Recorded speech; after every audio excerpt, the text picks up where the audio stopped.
Right breaking చూస్తున్నాం. దేశవ్యాప్తంగా సంచలనం సృష్టించిన ఫోన్ ట్యాపింగ్ కేసులో కీలక పరిణామం చోటు చేసుకుంది. ఈ కేసులో ప్రధాన నిందితుడిగా ఉన్న స్పెషల్ ఇంటెలిజెన్స్ బ్రాంచ్ మాజీ చీఫ్ టి ప్రభాకర్ రావు హైకోర్టును ఆశ్రయించారు. బెయిల్ మంజూరు చేయాలంటూ పిటిషన్ దాఖలు చేశారు. ప్రస్తుతం తాను క్యాన్సర్, లంగ్ ఇన్ఫెక్షన్తో బాధపడుతున్నారని, చికిత్స కోసమే అమెరికాకు వచ్చినట్లు పిటిషన్లో ప్రభాకర్ రావు పేర్కొన్నారు. ఇక ఫోన్ ట్యాపింగ్ కేసులో తనను నిందితుడిగా చేర్చడానికి ముందే తను అమెరికాకు వచ్చినట్లు వెల్లడించారు. అసలే విషయం తెలుసుకోకుండా నేరుగా తనపై నిందితుడు అని ముద్ర వేయటం కరెక్ట్ కాదని ఆవేదన చెందారు. తనకు వ్యతిరేకంగా ఒక్క ఆధారము లేదని అన్నారు. కాగా గత ఏడాది మార్చి 10వ తేదీన ఫోన్ ట్యాపింగ్ కేసులో ప్రభాకర్ రావుపై కేసు నమోదైంది. ప్రధాన నిందితుడిగా చేరుస్తూ నాన్ బెయిలబుల్ వారెంట్ జారీ చేశారు.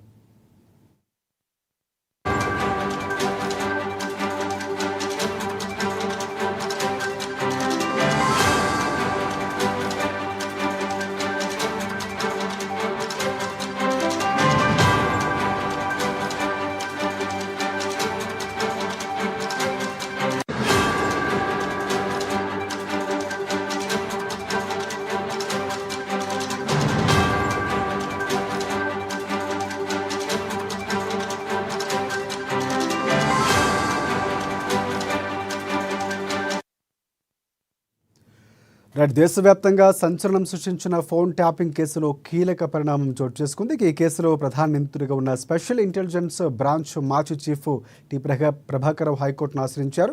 ఇక దీనికి సంబంధించి పూర్తి అప్డేట్స్ అందించేందుకు మా ప్రతినిధి భవిత మనకి ఫోన్ లైన్లో సిద్ధంగా ఉన్నారు. భవిత, చెప్పండి.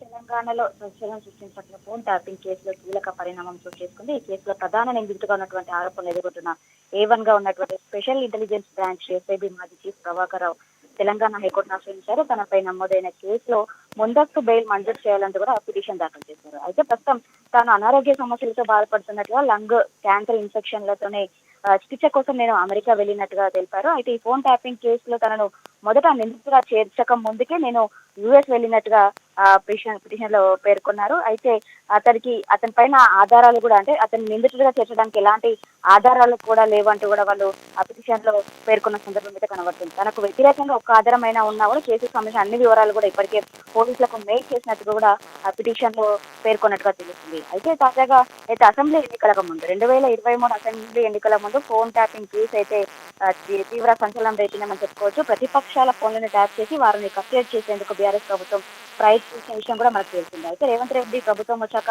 ఈ కేసును ప్రతిష్టాత్మకంగా తీసుకుని పలువురు అధికారులను కూడా అరెస్ట్ చేసింది. ఇందులో ముఖ్యంగా A1, A2లుగా ఇటు A1 ప్రధాన నిందితుడిగా ఉన్నటువంటి ప్రభాకర్ రావు కావచ్చు, A2 శ్రవణ్ రావు కావచ్చు, వీళ్ళిద్దరు కూడా ప్రస్తుతం విదేశాలకు వెళ్లారు. మిగతా ఉన్నటువంటి A3, A4, A5, A6 వాళ్ళందరినీ కూడా రావు కావచ్చు, తిరుపతన్న కావచ్చు, రాధాకృష్ణ కావచ్చు, ప్రణీత్ రావు, వీళ్ళందరినీ కూడా ఇప్పటికే అరెస్ట్ చేయడము, వాళ్ళని విచారించడము, తర్వాత వాళ్ళకి బెయిల్ కూడా మంజూరు చేసిన సందర్భం అయితే ఉంది.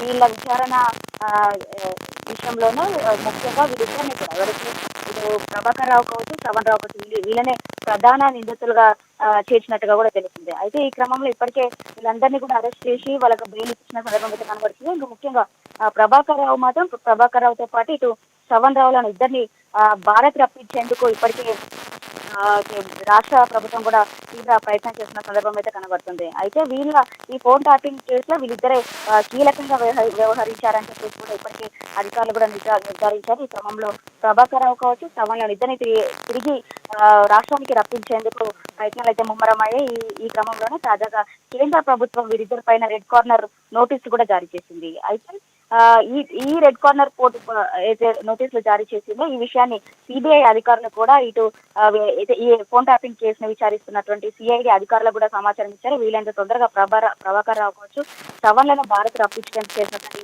ప్రయత్నాల్లో కీలక ఘట్టంగా ఇది పేర్కొన్నట్టుగా కూడా తెలుస్తుంది. ముఖ్యంగా ఈ ఫోన్ ట్యాపింగ్ కేసు అయితే పలు మలుపులు తిరిగిందని చెప్పేసి చెప్పుకోవచ్చు.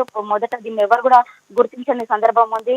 ఏదైతే తెలంగాణలో కాంగ్రెస్ ప్రభుత్వం ఏర్పడిన తర్వాత DCP కార్యాలయంలో హార్డ్ డిస్క్లను తరలిస్తున్నటువంటి కొన్ని దృశ్యాలు అక్కడ ఉన్నటువంటి సీసీ కెమెరాలలో కనపడడం మూలంగానే ఈ ఫోన్ ట్యాపింగ్ కేసు అని చెప్పేసి కేసు అయితే తెరపైకి వచ్చిందని చెప్పేసి మనం ముఖ్యంగా చెప్పుకోవాల్సిన సందర్భం అయితే కనబడుతుంది. అయితే గత కొంతకాలంగా తనని ప్రధాన నిందితుడిగా చేరుస్తూ వస్తున్నటువంటి ఆరోపణలను మాత్రం వాళ్ళు ఖండిస్తున్న సందర్భం కనబడుతుంది. ఎలాంటి ఆధారాలు లేవు నన్ను నిందితుడిగా చేర్చడానికి. నేను ఎక్కడికి పారిపోలేదు. నాకు ఏదైతే ఈ కేసు విచారణకు సంబంధించినట్టు మొదట ప్రారంభం కాకముందుకే, కేసు దర్యాప్తు ప్రారంభం కాకముందుకే మేము అనారోగ్య కారణాల వల్లనే నేను అమెరికా వచ్చా అని చెప్పేసి కూడా వాళ్ళకు ముందస్తు బెయిల్ పిటిషన్ ఇవ్వాలంటే కూడా ఈరోజు హైకోర్టులో పిటిషన్ దాఖలు చేసినట్టు కూడా తెలుస్తుంది. Right. Thanks for updates Bhavitha.